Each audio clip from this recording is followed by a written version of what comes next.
কোটা সংস্কার আন্দোলনে প্রাণহানির ঘটনায় প্রধানমন্ত্রী শেখ হাসিনার কাছে খোলা চিঠি লিখেছে আন্তর্জাতিক মানবাধিকার সংস্থা অ্যামনেস্টি ইন্টারন্যাশনাল। প্রধানমন্ত্রী শেখ হাসিনাকে চিঠি দিয়েছেন জাতিসংঘ মানবাধিকার বিষয়ক হাই কমিশনার ভলকার তুর্ক।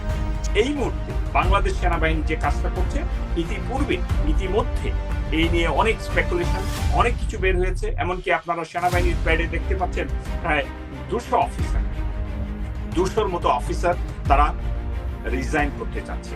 আমি অবসরপ্রাপ্ত লেফটেন্যান্ট ইফতেখার, আমার কাছে নৈতিকভাবে মনে হয়েছে দে আর রাইট।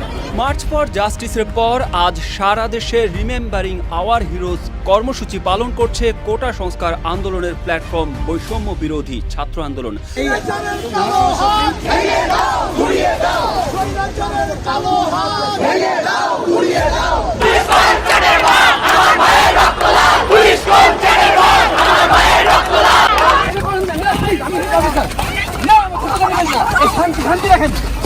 আমরা দেখানোর চেষ্টা করছি রাজশাহী বিশ্ববিদ্যালয়ের সাধারণ শিক্ষার্থীদের ধরে নিয়ে আসছে দেখানোর চেষ্টা করছে।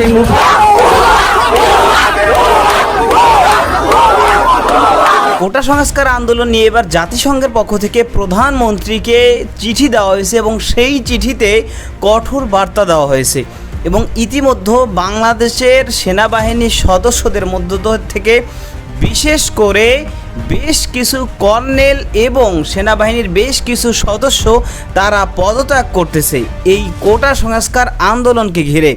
অন্যদিকে এই কোটা সংস্কার আন্দোলনকারীরা নতুন কর্মসূচি ঘোষণা করে রিমেম্বার্স আওয়ার হিরোজ এই যে কর্মসূচি এটা তারা ঘোষণা করে রাজপথে বিভিন্ন জায়গায় তারা আন্দোলনে বা সংগ্রামে ঝাঁপিয়ে পড়েছে এবং তাদের সাথে বিশ্ববিদ্যালয় ইউনিভার্সিটির শিক্ষকরাও তারা নিপীড়ন বিরোধী আন্দোলনের ব্যানার দিয়ে তারাও আন্দোলনে ঝাঁপিয়ে পড়েছে এবং আন্দোলনে নামার পরে দেশের বিভিন্ন জায়গায় কিন্তু পুলিশ, আর্মি, র্যাব সহ প্রশাসনদের সাথে ব্যাপকভাবে বিভিন্ন জায়গায় সংঘর্ষের ঘটনা ঘটেছে এবং এদিকে বৈষম্য বিরোধী ছাত্র আন্দোলনের যে 6 নেতাকে ডিবি কার্যালয়ে গ্রেপ্তার করে রাখা হয়েছিল তাদেরকেও আজকে মুক্তি দেওয়া হয়েছে, তারাও আজকে ছাড়া পেয়েছে।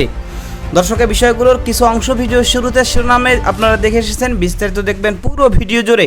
এই বিষয়গুলো দেখার পূর্বে আপনাদের একটা অনুরোধ করব, যারা আমাদের চ্যানেলে নতুন আসছেন চ্যানেলটি সাবস্ক্রাইব করে অল ক্লিক করে বেল আইকনটি চালু করে দিবেন। এবং দর্শক চলুন আমরা দেখে আসি যে জাতিসংঘের পক্ষ থেকে কী চিঠি দেওয়া হয়েছে এবং সেই চিঠিতে কী বার্তা দেওয়া হয়েছে এবং সেনাবাহিনীর অফিসাররা তারা যে পদত্যাগ করতেছে এবং ছাত্ররা নতুন করে কর্মসূচি ঘোষণা দিয়ে তারা যে রাজপথে আজকে নেমেছে তারা কি বলতেছে, কোথায় কি হয়েছে, সর্বশেষ আপডেট কি, বিস্তারিত বিষয়গুলো আমরা একের পর এক দেখে আসি।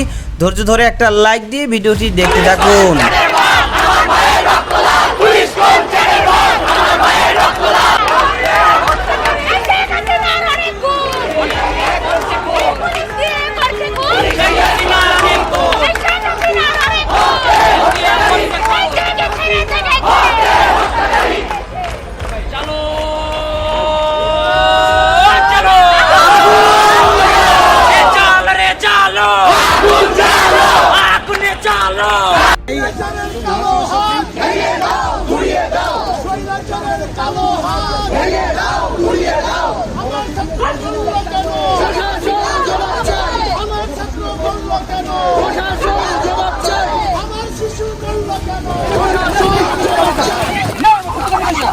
শান্তি রাখেন, শান্তি রাখেন,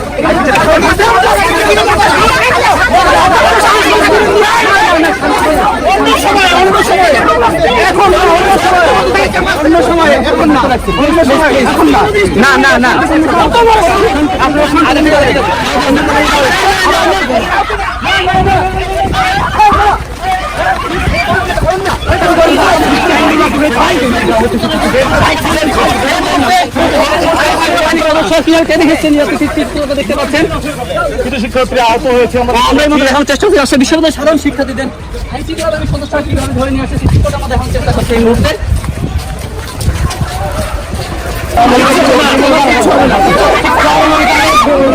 করে ফেলেছি করার ব্যাপারে আমি অবসরপ্রাপ্ত লেফটেন্যান্ট ইফতেখার আমার কাছে নৈতিকভাবে মনে হয়েছে they are right for the righteous cause.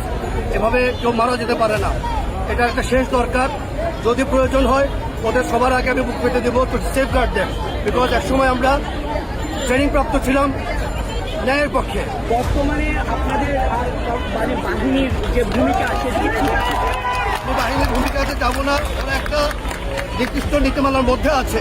আমি একজন এক্স, আমার জন্য ওই নীতিমালাগুলো প্রযোজ্য না। আমাকে এখনোর জন্য দেশের জন্য সার্বভৌমত্বের জন্য এখনো যদি কল করা হয় I am ready to die, no problem. সেজন্য নিজের নৈতিক দিক থেকে বিবেকের ডাকে সাড়া দিয়ে আমি ওদের সাথে এসেছি, একাত্মতা প্রকাশ করেছি।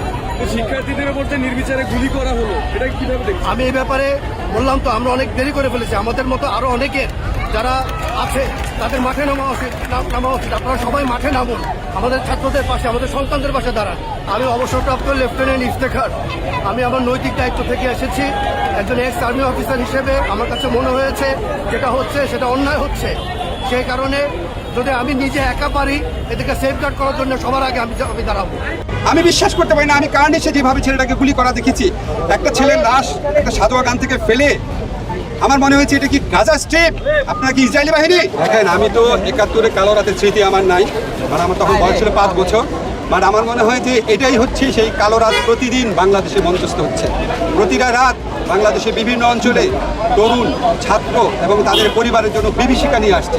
এতগুলো হত্যাকাণ্ডের পর তারা এই ধরনের আতঙ্ক, সাহস, উদ্ধত্ত মানসিকতা কিভাবে পাচ্ছে আমি বিশ্বাস করতে পারছি না। জাস্ট আমার মনে হয় অবস্থা যেদিকে চলে যাচ্ছে, যদি খুনি বাহিনী এবং খুনি সংগঠনগুলো যেগুলো আছে সরকারের, এটা যদি সরকার বিচার না করে, আমি সরকারকে ওয়ার্ন করছি, খুব দ্রুত এই গণ আন্দোলন সরকার পতনের আন্দোলনে পরিণত হবে। স্যান্ডেলিনা সো, রূপচর্চায় আভিজাত্য। এখনো যেন আপনাদের বোধোদয় হয়, বারবার ওয়ার্ন করছি, বারবার মনে করা দিচ্ছি, দ্রুত ব্যবস্থা নেন। অন্তত 40-50টা পুলিশ, ছাত্রলীগ, যুবলীগের নেতাকে ইমিডিয়েটলি গ্রেফতার করেন। এই সমস্ত ভুয়া এজাহার বন্ধ করেন। এই সমস্ত ছাত্র আমাদের তরুণদেরকে তারা আটক করছেন, ইমিডিয়েটলি নিঃশর্ত মুক্তি দেন, বিশ্ববিদ্যালয় খুলে দেন, মানুষের বুকের ক্ষত দূর করেন। এটা একটা গণ আন্দোলন, এটা একটা গণ বিস্ফোরণ। আমি আর্জ করছি প্রধানমন্ত্রীকে, আপনি চারদিকে খবর নিয়ে দেখেন, এটা একটা গণ বিস্ফোরণ, এটা একটা গণ আন্দোলন। এর উপর দোষ চাপিয়ে দিয়েন না, আপনি খবর নিয়ে দেখেন গোটা সংস্কার আন্দোলনে ছাত্রলীগের কত নেতাকর্মী অংশ নিয়েছে, আপনি খবর নিয়ে দেখেন। এই মুহূর্তে বাংলাদেশ সেনাবাহিনী যে কাজটা করছে, ইতিমধ্যে এই নিয়ে অনেক স্পেকুলেশন, অনেক কিছু বের হয়েছে। এমনকি আপনারা সেনাবাহিনীর প্যাডে দেখতে পাচ্ছেন প্রায় 200 অফিসার, 200-র মতো অফিসার তারা রিজাইন করতে চাচ্ছে। তারা 97 এবং কোটা 7, 97 মেধা, কোটা 7। এই যে একটি নাটক, এরা 16 বছর নাটক করেছে। এই নাটক করতে করতে প্রাণ নিয়ে খেলেছে। 1000-এরও বেশি মানুষকে গুম করা হয়েছে, 5000-এরও বেশি মানুষকে হত্যা করা হয়েছে। লোক রাজাকার বলতে দ্বিধা করেন। এই রাজাকার শব্দটাকে তারা এত বেশি সেল করেছে, এত বেশি ক্যাপিটালাইজ করেছে যে সর্বশেষ আমার ছেলেরা, আপনার আমার সন্তানরা, এই হাজার হাজার ছাত্ররা এই রাজাকার শব্দটিকে কেটে ছেলে লবণ লাগিয়ে এটিকে বঙ্গোপসাগরে থ্রো করে। দর্শক, তো এই যে কোটা সংস্কার আন্দোলনকারীরা তারা বর্তমানে যে কর্মসূচি দিয়েছে এবং তারা আন্দোলন করতেছে এবং পাশাপাশি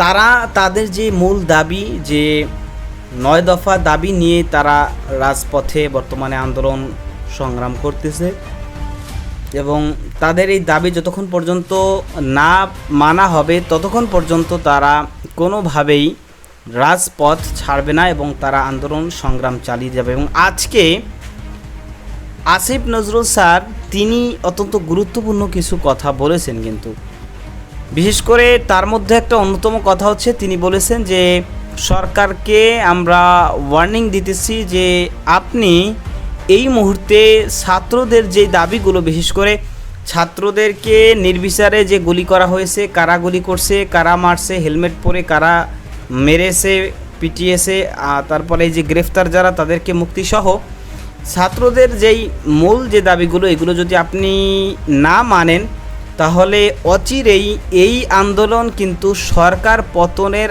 আন্দোলনের রূপ নিবে। এই কথাটা কিন্তু ক্লিয়ারভাবে তিনি প্রধানমন্ত্রীকে উদ্দেশ্য করে বলেছেন। অর্থাৎ আমরা এখন বিভিন্ন জায়গায় কিন্তু অলরেডি দেখতেছি যে অনেকে ছাত্র আন্দোলনে গিয়ে অনেকে এখন বলতেছে যে স্বৈরাচারের পতন চাই, এই সেই, মানে সরকার বিরোধী যেই স্লোগান সেগুলো তারা দিচ্ছে এবং সরকারের পদত্যাগও তারা দাবি করতেছে। অনেক জায়গায় এরকমটা আমরা এখন দেখতেছি। তো সেই বিষয়টাই কিন্তু আসিফ নজরুল স্যার তিনি তুললেন যে যদি এখনও সময় আছে, যদি শীঘ্রই তাদের দাবিগুলো আপনারা পালন করেন, মানেন, তাহলে দেখা যায় আন্দোলন হয়তো বা থামতে পারে। কিন্তু যদি না মানেন তাহলে কিন্তু আস্তে আস্তে করে প্রকৃতভাবেই গোটা দেশ থেকে একটা গণ অভ্যুত্থানে কিন্তু রূপ নেবে। তো এই বিষয়টা আপনি কিভাবে দেখছেন? আপনার কাছে আসিফ নজরুল স্যারের যে আশঙ্কা, এটা কি মনে হচ্ছে এই বিষয়টা, সেটা আপনি মতামত বক্সে জানাতে পারেন। অন্যদিকে ছাত্ররা যে একটার পর একটা নতুন কর্মসূচি তারা দিয়ে যাচ্ছে এবং আজকে সেই যে বৈষম্য বিরোধী ছাত্র আন্দোলনের সিনিয়র যে 6 নেতা, সেই 6 নেতাকে আজকে মুক্তি দেওয়া হয়েছে। তারা আজকে মুক্তি পেয়েছে, তাদেরকে ডিবি হাজতে বা ডিবি কার্যালয় সেখানে নিয়ে যাওয়া হয়েছিল এবং বেশ কিছুদিন থাকার পরে আজকে কিন্তু তাদেরকে ছেড়ে দেওয়া হয়েছে। তো মূল রহস্যটা কি সেটা মোটামুটি আজকালের মধ্যেই রহস্যটা উদ্ঘাটন হয়ে যাবে। তারা মূলত কি কারণে সেই কর্মসূচি প্রত্যাহার করেছিল, যদিও এটা তো গোটা দেশে আলোচনা এই বিষয় নিয়ে হয়েছে, তারপরেও এই এক বিষয় আর হচ্ছে পাশাপাশি এই যে তারা নতুন এক কর্মসূচি দিল যে রিমেম্বার আওয়ার হিরোস, এই কর্মসূচিকে নিয়েও কিন্তু অনেক আলোচনা পর্যালোচনা বর্তমানে চলতেছে এবং তাদের যেই 9 দফা দাবি, এই 9 দফা দাবি তারা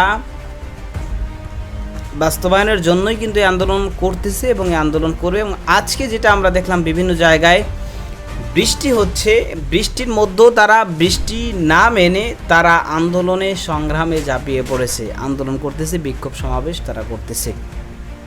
তাদের যে কর্মসূচি সেটা তারা পালন করতেছে বৃষ্টিতে ভিজে, বৃষ্টিতে কেউ ছাতি নিয়ে এসে, অর্থাৎ বৃষ্টিও তাদের আন্দোলন বিক্ষোভ সমাবেশকে, তাদের কর্মসূচিকে দমিয়ে রাখতে পারেনি এবং তারা সামনেও কোনোভাবে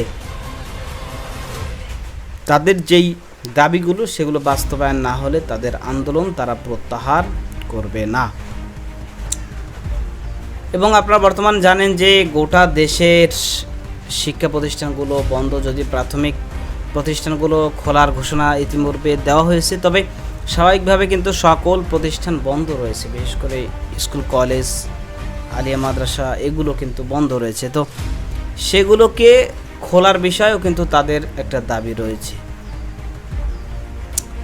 আর পাশাপাশি জাতিসংঘের পক্ষ থেকে যে চিঠি দেওয়া হয়েছে যে এই যে ঘটনা ঘটলো, এই ঘটনার সুষ্ঠু একটা তদন্ত দরকার এবং এই বিষয় নিয়ে প্রধানমন্ত্রী বরাবর চিঠি জাতিসংঘের পক্ষ থেকে যখন দেওয়া হয়েছে তখন এর জবাব কিন্তু প্রধানমন্ত্রী তিনি আমাদের পররাষ্ট্র সচিবের মাধ্যমে জবাব দিয়েছেন। তিনি বলেছেন যে হ্যাঁ, আমরাও এই যে তদন্ত এটা আমরাও চাই এবং এই ক্ষেত্রে জাতিসংঘের সহযোগিতা আমরা কামনা করতেছি। তারা আশা করে আমাদের সহযোগিতা করবে এবং আমরা এটার তদন্ত করব সুষ্ঠুভাবেই। ব্যাপক কিছু কথা কিন্তু বলা হয়েছে। তো যাই হোক দর্শক, যে বিষয়গুলো আজকে দেখলেন সে সম্পর্কে আপনাদের মতামত কি সেটা কমেন্ট সেকশনে জানাবেন। ভালো থাকবেন, সুস্থ থাকবেন, দেখা হবে নতুন কোনো ভিডিওতে, কথা হবে নতুন কোনো বিষয়। আজকে পর্যন্তই, আসসালামু আলাইকুম রহমতুল্লাহ।